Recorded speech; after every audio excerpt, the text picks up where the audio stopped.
차입니다. 빨갱이 타령 지긋지긋합니다. 이제 좀 그만 좀 합시다. 공화당 창당 작업, 야당 교란 작전에 쓰였다고 한다. 이것은 걸음마를 내려는 한국 경제에 치명타를 안겼다.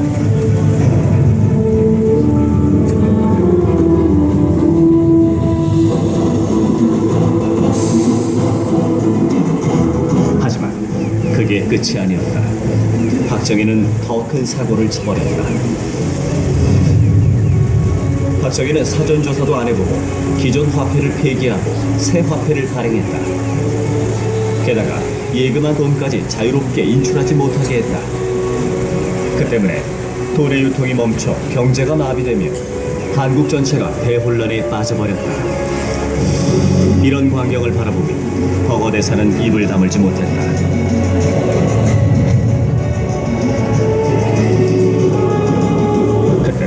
삼성의 이병철 사장이 박정희에게 달려갔다. 그리고 화폐개혁의 위험성을 설명해줬다. 세계적으로 통화개혁은 해만 남겼습니다. 성공한 예가 없습니다. 라고 했더니 이렇게 중얼거렸다. 경제인들 의견도 사전에 들을 걸 그랬군요. 왜 이제 말해? 이런 거죠. 어떻게 하면 좋겠습니까?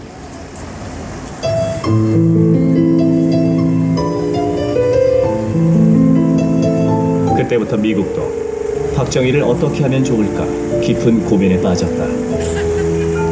그들은 박정희에 대한 지지 정책을 심각하게 재고해야 한다. 그런 논의까지 벌였다. 이것은 박정희에게 최대의 위기였다. 지하 자금을 동원해 경제 개발에 쓰겠다며 화폐 개혁을 했던 건데 막상 저지르고 보니 지하 자금은 몇 푼이 안 됐다. 그 대신 경제적 혼란과 피해는 상상을 초월했다. 전체 공장의 절반 이상이 가동을 멈추는 사태까지 발생했다. 박정희가 저질렀던 주식사기, 공화당 창당 작업으로 쓰기 위한 주식사기로 대한민국 경제는 61년에서 71년까지 10년간 허덕였다고 합니다. 그리고 말도 안 되는 화폐개혁을 단행했다가 전국의 공장이 절반이 문을 닫았다고 합니다. 이런 자가 경제개발 신화를, 발전 신화를 이뤘다고 잘못 알려져 있는 것이죠. 여러분들께서는 미국의 프레이저위원회가 만든 프레이저 보고서를 기반으로 한 민족문제연구소의 영상을 보고 계십니다. 부정대선을 저지른 박근혜 아빠, 일본군 육군 중위 관도 특설 때 다카키마서의 본색을 여러분들께 알려드리고 있습니다. 지난 18대 대선은 명백한 부정선거였으며 지금 청와대에 앉아있는 박근혜는 가짜 대통령입니다. 이런 부정대선이 저질러지는 데에는 친일 반역의 역사와 군사독재의 잔존 세력들을 청산하지 못한 우리 역사의 비극이 담겨있는 것입니다.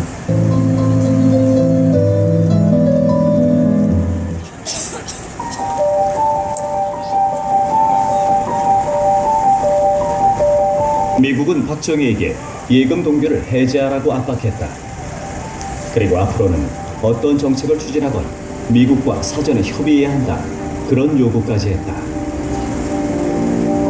박정희는 단호하게 거부했다.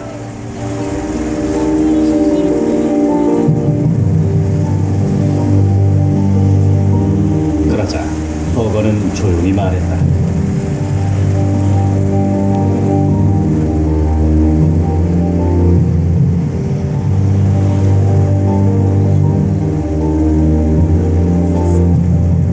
결국 박정희는 미국의 힘 앞에 굴복했다. 이제 미국이 동의해주지 않으면 어떤 경제정책도 자유롭게 추진할 수 없게 된 것이다.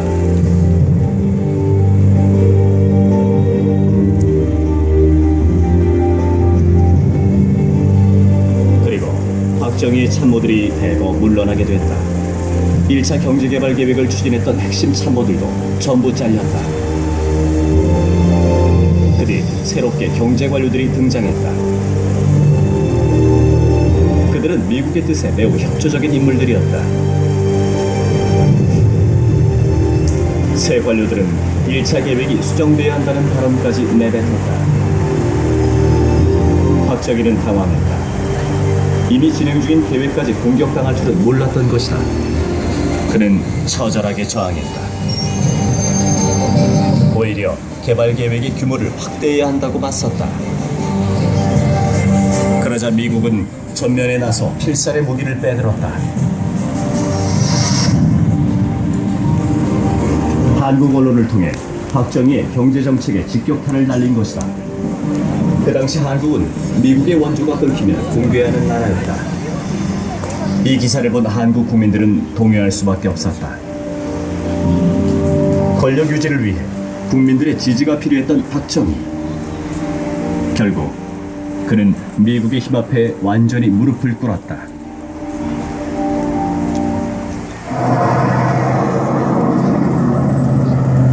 이때부터 신임 경제관리들이 1차 경제개발 계획서를 뜯어고치기 시작했다.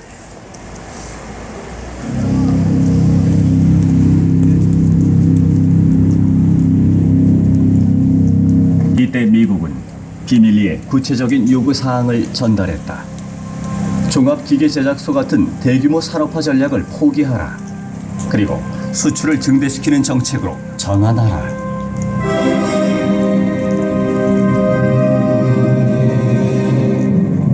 미국은 인정사정이 없었다.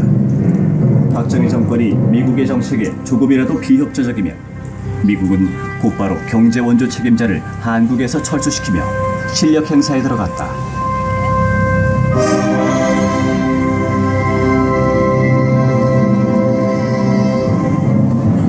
그리고 마침내 미국의 핵심 요구사항이 전부 들어간 새로운 경제개발 계획서가 그 모습을 드러냈다.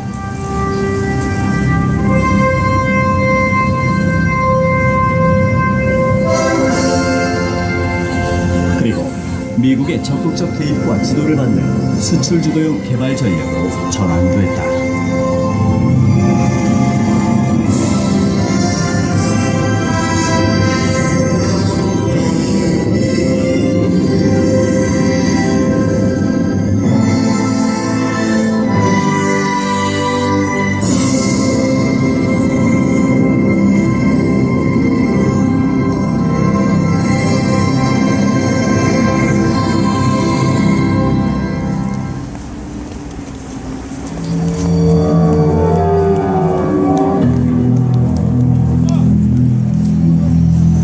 버거 대사.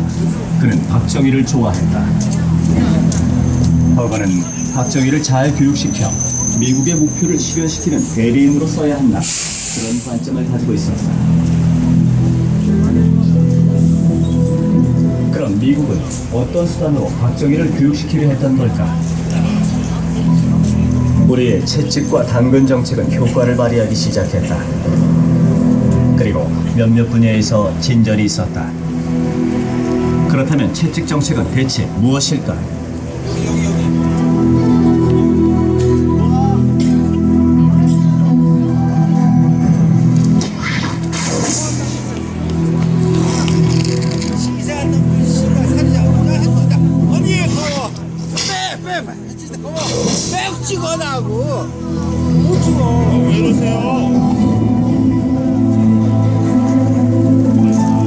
그 결과 엄청난 세수 증대 효과를 봤다. 그럼 당근 정책은 어떤 식으로 사용했을까? 1962년 화폐 교역의 실패를 기점으로 주도권을 완전히 장악한 미국. 이제 미국의 다음 목표는 수출을 비약적으로 상승시키는 일이었다. 그런데 이를 위해서는 반드시 한국의 환율 정책을 뜯어고쳐야 했다. 그 당시 한국의 환율은 비정상적으로 낮게 설정돼 있었다. 예를 들어 수출업자들이 1달러짜리 가발을 수출하면 133원밖에는 못 받았다. 이 때문에 미국은 환율을 300원대로 대폭 올릴 계획이었다. 그렇게 되면 가발을 하나 수출하면 곧바로 300원을 벌게 된다. 이익이 2배로 뻥튀기 되는 것이다. 그럼 기업들이 수출에 목숨을 걸고 달려들게 된다. 결국 환율 개혁은 한국의 경제 구조를 수출 주도형으로 바꾸기 위해 가장 필수적인 정책이었다. 그러나 장애물이 있었다. 박정희는 환율 개혁에 거부감을 보였다. 수출에는 좋을지 모르나 반대로 수입품의 가격이 높아지게 됩니다. 1달러짜리 물건을 133원에 사다가 300원에 사게 되면 물가가 오르기 마련이다. 서민들의 불만이 커져 박정희의 인지가 떨어진다. 이 때문에 박정희는 한일기에게 거부감을 보였던 것이다. 그런데 이번엔 미국은 실질을 쓰지 않았다.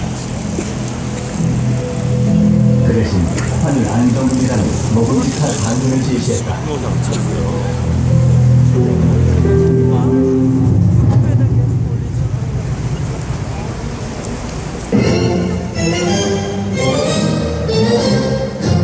그리고 밀고 당기는 협상 끝에 1달러당 255원까지 올리는 데 성공했다.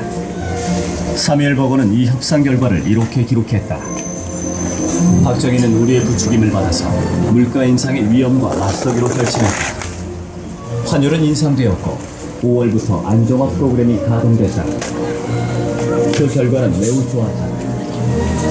모든 부분에서 생산이 급속히 향상됐다. 연간 GNP 성장률이 1964년과 1965년에 걸쳐 6%에 달했다. 수출은 1964년에 1억 2천만 불에서 1965년에 1억 7천만 불에 달했다. 이는 1961년과 대비해 볼 때 6배나 많은 것이다.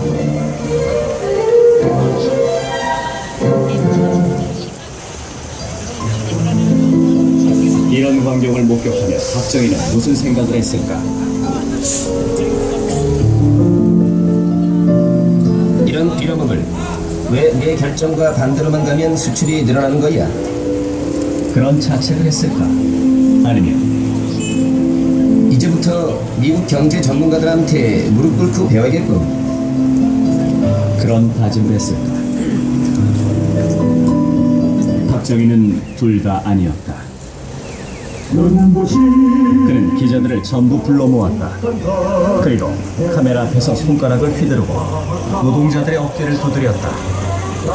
수출품도 만져보며 부지런히 사진을 찍었다. 그리고 미친 듯이 손을 흔들며 외쳤다. 한국 민족의 갈 길은 본인이 제시한다. 가자, 수출 10억 불을 향해. 박정희의 전략은 아주 성공적이었다. 수출을 통해 조국이 무섭게 성장하는 광경을 감탄스럽게 바라보는 한국인. 그들은 이 모든 것이 박정희의 지도력 덕분이라고 믿기 시작했다.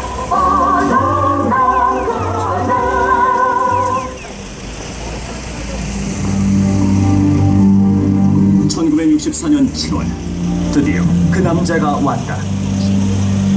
그의 임무는 안정화 프로그램을 가동하는 것. 그것은 한국 경제를 도약시키기 위한 종합 계획이었다. 또한 그에게는 부가 임무도 있었다. 그것은 한국 대통령에게 경제를 가르치는 일. 박정희의 경제과외 교사. 그의 이름은 조엘 번스타인.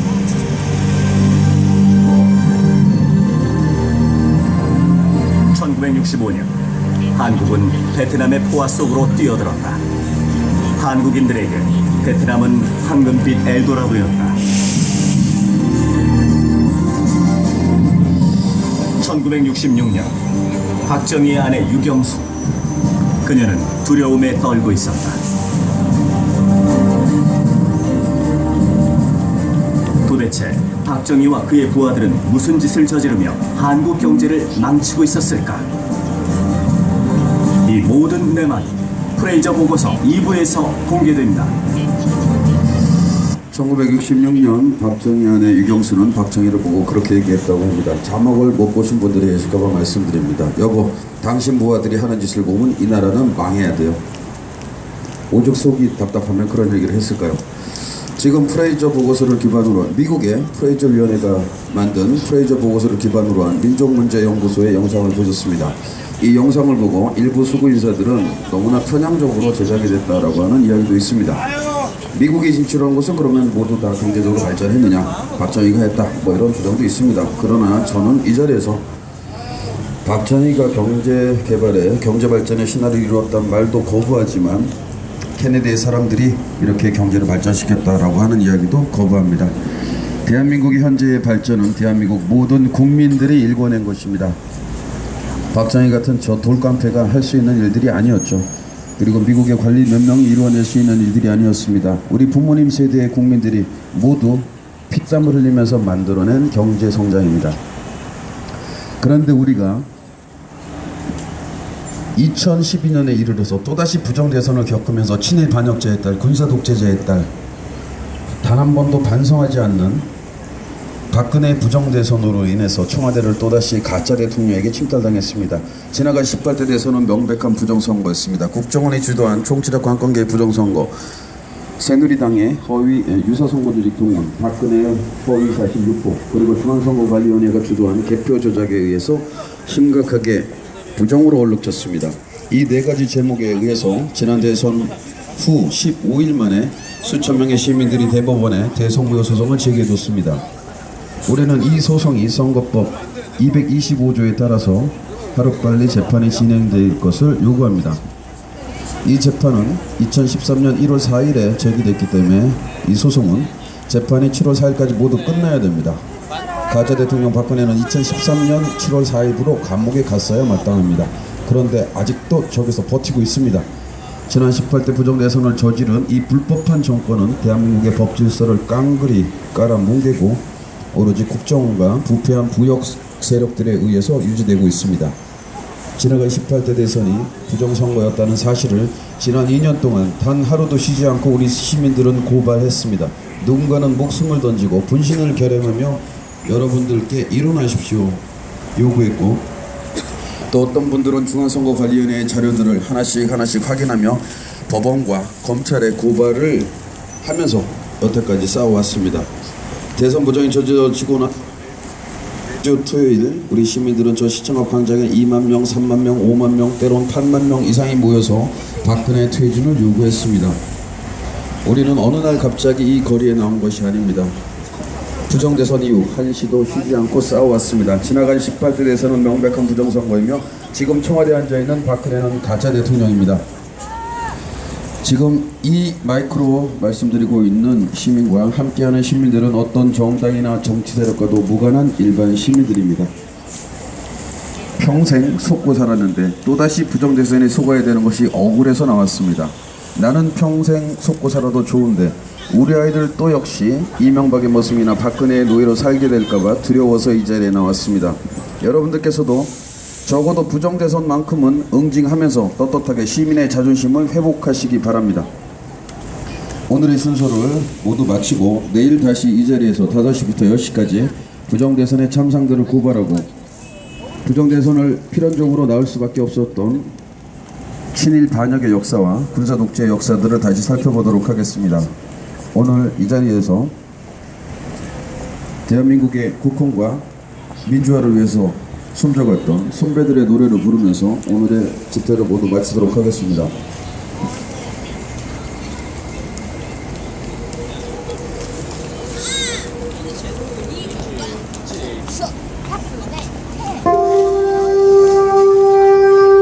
시민 여러분, 이 사진을 기억해 주시기 바랍니다. 2013년 12월 31일 서울역앞 고가도로에 올라 여러분들께 부정대선의 참상을 알리면서 스스로 분신을 결행했던 광주 시민, 무명의 시인, 시민 이남정의 모습입니다. 학사장교로 군인 생활을 하고 대위에서 전역했던 대한민국의 믿음직한 시민이었습니다. 1991년 조선대 영문학과 대학생활을 하는 동안 자신의 친구들이 노태우 군사독재에 맞춰서 분신을 결행하는 모습들을 지켜봤던 시민입니다. 자신은 살아남았고 10년, 20년을 더 살았지만 분신을 결행하며 죽어간 학우들의 보람도 없이 2012년 또다시 부정한 선거로 친일 반역자의 딸이, 군사독재자의 딸이 청와대를 침탈하는 모습을 보고 붕괴하고 분신을 결행했습니다. 그는 여러분들께 이런 유서를 남겼습니다. 여러분, 보이지 않으나 체감하는 공포와 결핍을 가져가도록 허락해 주십시오. 두려움은 제가 가져가겠습니다. 일어나십시오.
우리 민족이 어떤 민족인데 친일 반역자에 따르게 고개 숙이면서 살겠습니까? 이 나라가 어떤 나라인데 군사 독재 잔존 세력에게 고개 숙이면서 살겠습니까? 우리 국민들이 어떤 국민들인데 부정대선 사범에게 고개 숙이면서 살겠습니까?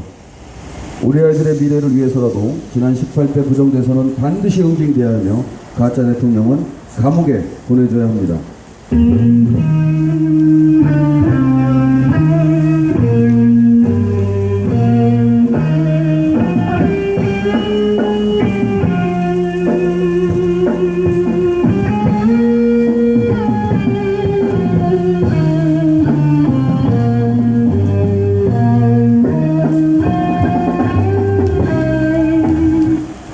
오늘도 소음에 불구하고 참아주신 서울시민 여러분들께 감사드립니다. 그리고 지난 2년 동안 지치지 않고 부정대선 응징을 외치고 가짜 대통령 박근혜 퇴진을 외쳐온 시민 여러분들께 감사드립니다.